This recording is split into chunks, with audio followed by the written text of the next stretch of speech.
À Veracruz, les militaires ont remplacé les touristes. Le port paisible de l'Atlantique est devenu le dernier front de la guerre sanglante du gouvernement mexicain contre les narcotrafiquants. Ces dernières semaines, 80 cadavres ont été jetés dans les rues. Découverte la plus macabre, 35 corps retrouvés sur cette voie rapide.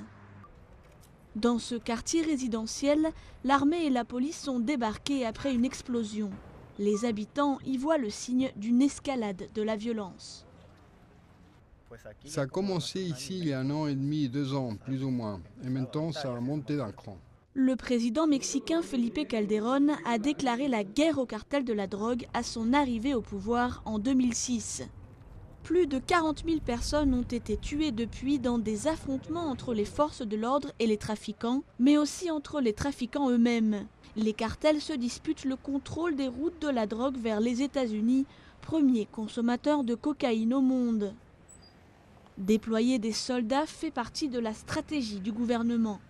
Mais tous ne leur font pas confiance, certains dénoncent des atteintes aux droits de l'homme.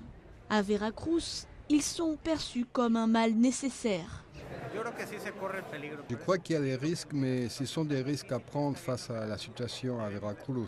On doit prendre ces risques car la police est encore moins fiable. Je crois que la majorité est d'accord avec eux, même si, je le répète, ils font peur.